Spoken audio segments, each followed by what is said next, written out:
So okay. Okay. Tully jumped into the mirror, taking Cassandra's place. But the moon rocks judged her to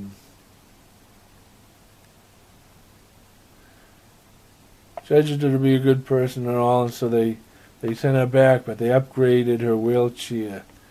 They sent her back with a BattleBot life pod from an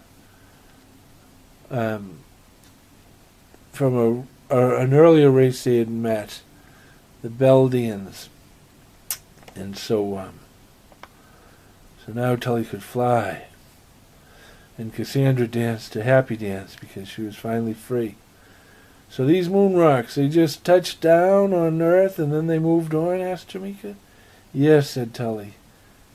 You know so much, you learn so much. In minutes, said Cassandra. Well, I spent centuries in that mirror without a single memory of my time in there. I think it's this battle chair life pod that remembers it.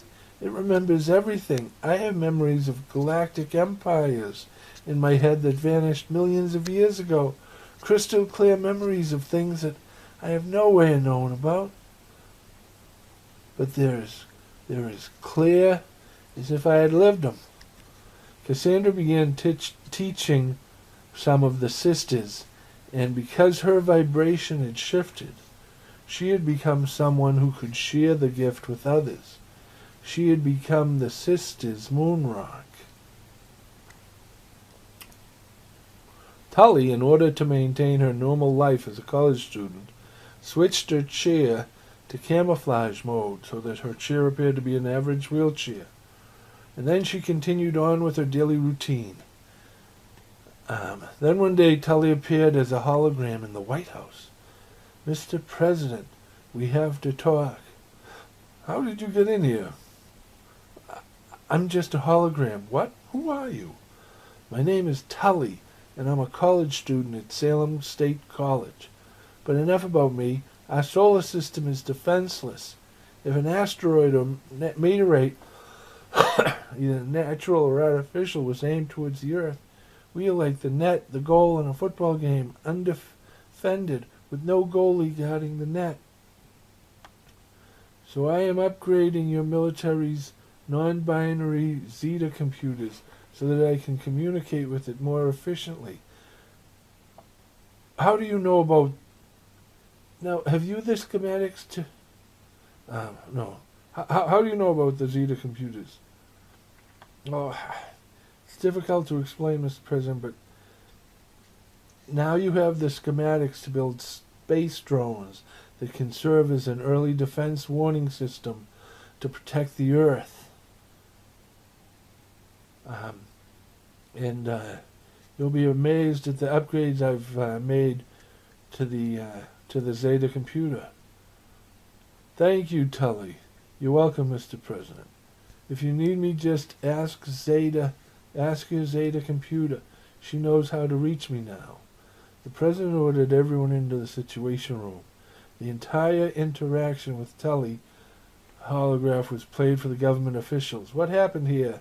Asked the President. I want answers. The entire Pentagon put its PSYOPs unit that was in charge of the Zeta program, in charge of developing these space drones. They were battle chairs set on automatic pilot. Mr. President, as far as we can tell, these drones are exact copies of the flying vehicle Tully is sitting in, except driverless, said General Watchmaker. Why, think of it, if we could put 1,000 soldiers in these chairs, we could bring peace and order to the world. What about space defense? Ha! There's nothing out there, Mr. President. I mean, you don't believe in little green men now, do you? There, Mr. President, sir? I am issuing an executive order forbidding you from trying to modify these drones in any way. Do you understand me? Yes, sir. In class, everyone ran to the windows. Long black cars drove up.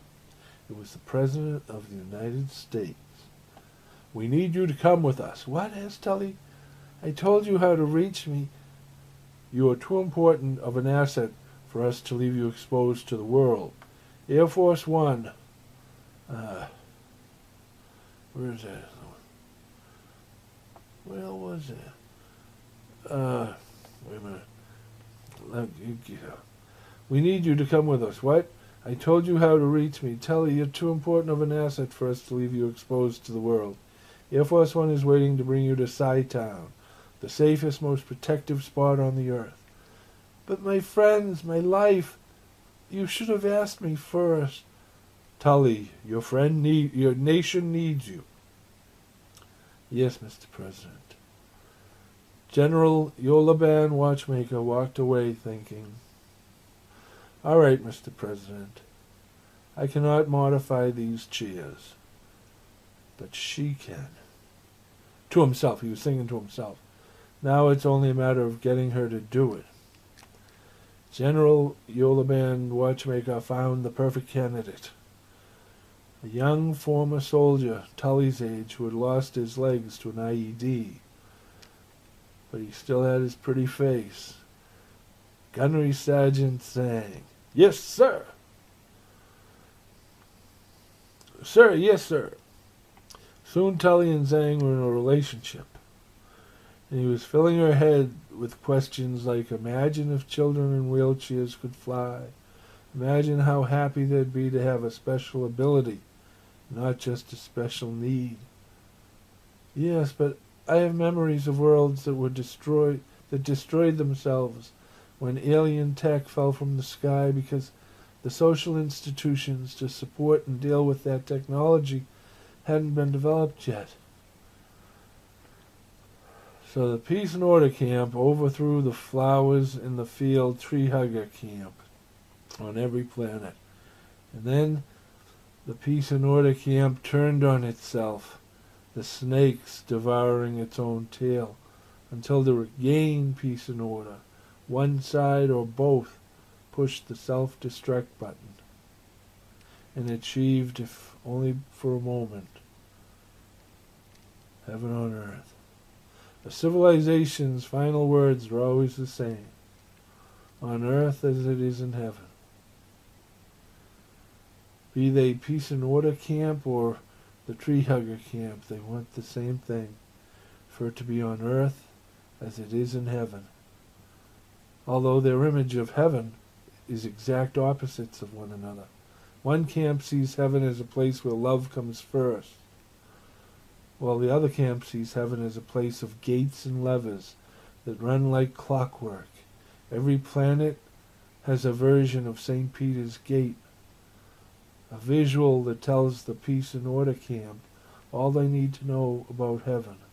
14 million memories of such an event, and it always played out the same. Introduce alien technology, and you sign a planet's death warrant. But it won't be this time, because I will guard against it. Until the world is ready for it, I will protect such knowledge. Protect the world from such knowledge. Of course, I have made an exception with the space drones, because we need them to defend the world. And in the upgrading of the Zeta computers, so that I can communicate with Earth's defense systems more easily. But other than that, I have drawn the line. Soon the first 1,000 limited function life pod battle chairs were delivered to Psi-Town, and the first group of volunteers arrived. Children who lacked the ability to walk began flight training. They soon had a name for themselves, Sky Riders. Your chairs will grow with you. They will meld with you. If the chair accepts you and you meld with it for life. You will never be able to leave that chair ever again. Only one child pulled back and was sent home. All of the others were soon zooming about and playing cloud tag, oblivious of the fact that they were becoming good at this. Tully's holograph appeared in the Situation Room. The space drones picked up an ancient Trollian trawler in deep space. Our solar system is traveling through space at 7 million miles a year, creating a vortex that keeps all of the planets synced and circling the sun. We are quickly approaching an ancient bit of alien tech. Mr. President, the space drones can meld together and form a battleship with full armaments and defenses. But they need to meld around a central chair with a living person living in it, someone to captain the ship and go out and explore the derelict ship and possibly recover it. But it needs someone in the chair. Therefore I, Tully, am volunteering to go. No, said General Watchmaker. We need you here. The Earth needs you here. There must be someone else, maybe from the group you are training now. Someone you can trust who could go in your stead. Whoops. That went the wrong way again. After the meeting, Tully talked it over with Zhang. I don't want you to go, said Tully. I don't want to go, said Zhang, but it'll be only for a little while. No, it's not just that. I would have to make you a captain. Captains are not admins, but they are the closest thing to it. Captain you can trust, said Zhang. You have to trust somebody, Tully. Please, don't carry this burden alone. Let me help you carry this burden. Tully, please. It's done. What's done? I just made you captain. Thank you, Tully. Thank you.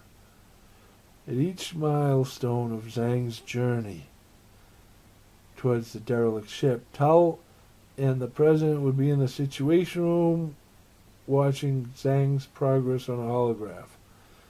Zhang met up with the space drones near Saturn, and it was a magical sight as they formed the battleship that Zhang named the Peter Henlin battlecruiser.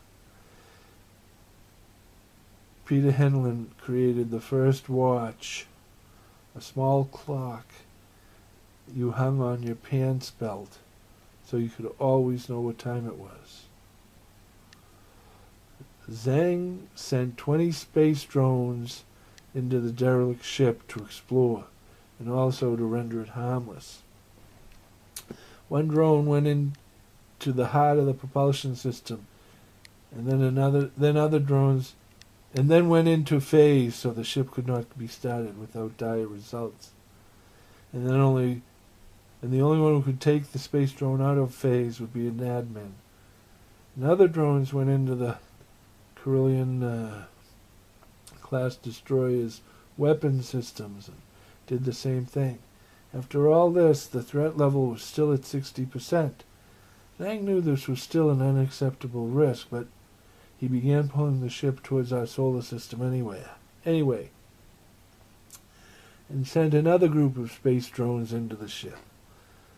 Claim jumpers are forbidden from entering an inhabited solar system, but they can be brought into a solar system